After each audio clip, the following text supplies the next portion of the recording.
Chers amis, bonjour, ici Paul Mignol, postdoctorat en biologie pour La Science te parle. Aujourd'hui, une fois n'est pas coutume, mais je crois qu'il faut avoir l'honnêteté intellectuelle parfois de défendre ses adversaires. Vous savez que je critique beaucoup le docteur Ocube, alias Idriss Aberkan, mais aujourd'hui je vais le défendre. Plus exactement, je vais défendre un point, c'est sa publication scientifique. Et je dis bien sa publication scientifique parce que lorsque j'ai fait des recherches sur Scopus ou Web of Science, je n'ai trouvé qu'une seule publication scientifique à comité de lecture, qui est celle qu'il a publiée l'an dernier dans MDPI. Et depuis quelques temps, depuis la vidéo de la tronche en biais, alors la tronche en biais, on parlait de son H-index, etc., il y a des questions qui se posent autour de cette publication sur Twitter, et un certain nombre de personnes, des chercheurs ou des gens qui s'intéressent beaucoup au monde de la recherche, et je remercie aussi pour le travail qu'ils font tous sur Twitter, s'interrogent sur la qualité de cette publication. Et il y a ces phrases souvent qui sont dites que le docteur Aberkan aurait payé pour publier. Je précise ici que je vais faire une vidéo pour parler de MDPI, pour parler de l'open access, et donc je dois vous dire aussi les conflits d'intérêts que je peux avoir avec ça. Il faut savoir que je suis militant de l'open access depuis un certain nombre d'années, je vais vous expliquer pourquoi en vidéo. J'ai fait beaucoup de vidéos sur l'open access, sur le publishing, sur cette chaîne, c'est l'un des buts d'ailleurs de la chaîne, mais je suis un militant de l'open access et ma femme travaille dans l'univers de l'open access, du publishing en open access. On peut dire qu'il y a un conflit d'intérêts quelque part là-dedans, mais je défends cela.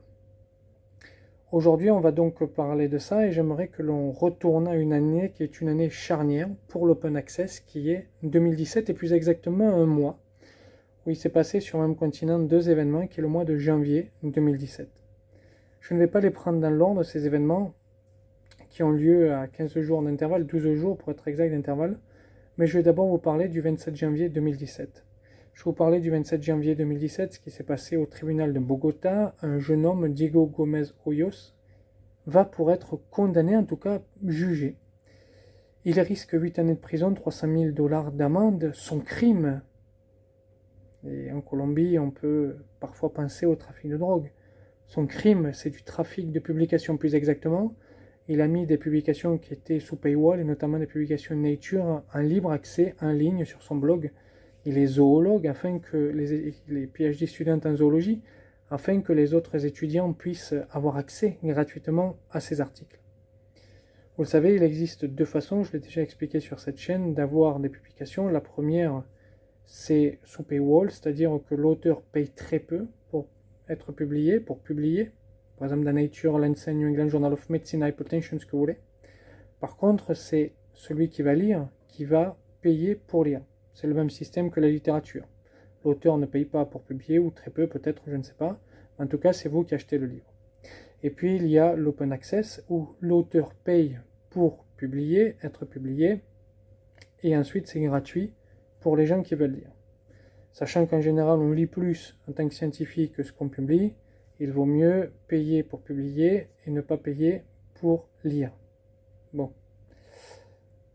Le 15 janvier 2017 est supprimée une liste, The Beall List, Beall c'est B-E-A-2-L, qui est une liste qui a été créée en 2008 par Jeffrey Bell.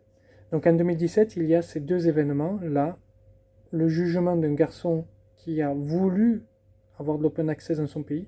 Je précise que grâce à la mobilisation de la communauté scientifique, il ne sera pas condamné.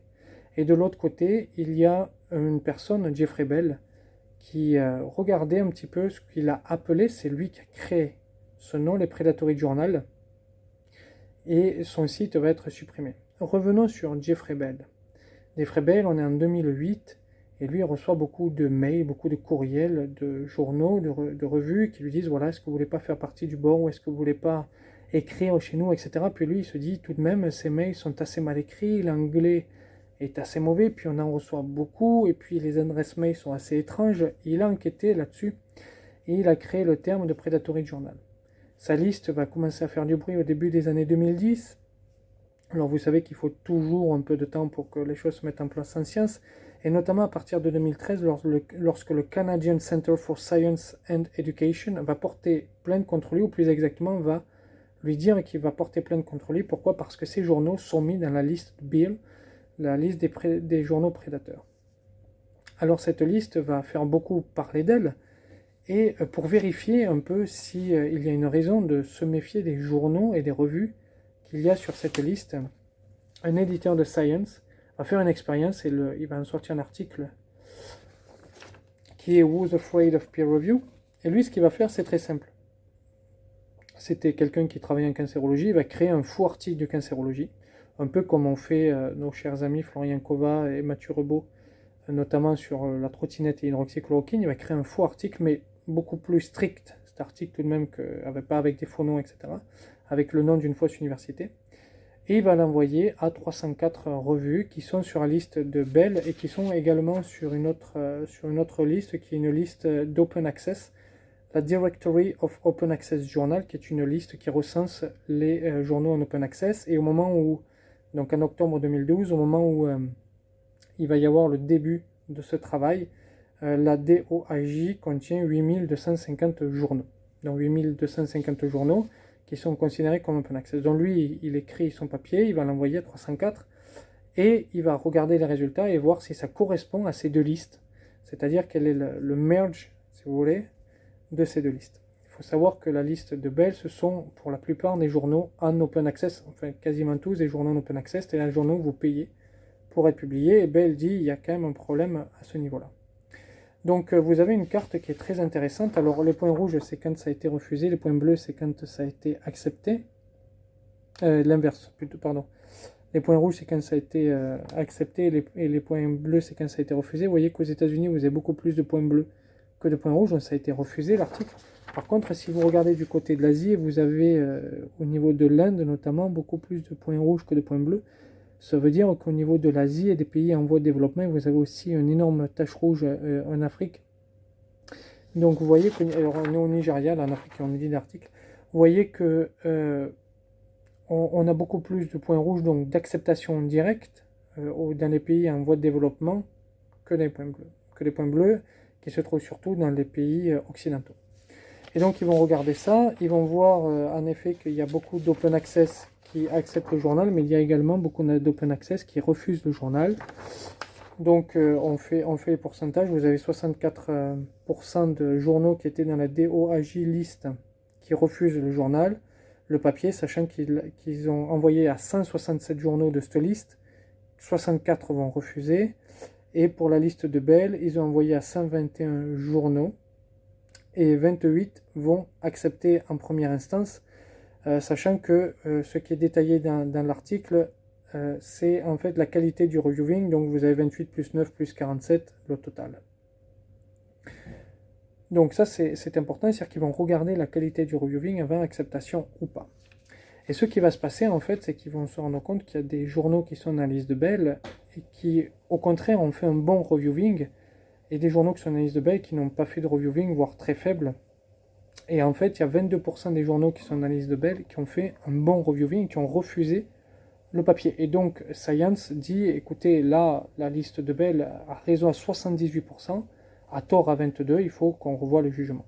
Et par exemple, sur le jugement, vous avez deux gros médias, PLOS ONE et Frontiers, qui sont considérés comme des predatory journal par la liste de Bell, mais pas par cet article. Et puis il y aura d'autres articles, je ne rentre pas dans toutes les histoires, mais en 2015, il y a un autre article publié dans Nature qui va aussi faire ce même genre d'expérience qu'on appelait l'article du Dr Fraud, qui va mettre ce genre d'expérience, qui va montrer aussi que la liste de Bell, il y a des articles, des journaux qui y sont et qui ne sont pas des journaux prédateurs qui font du reviewing.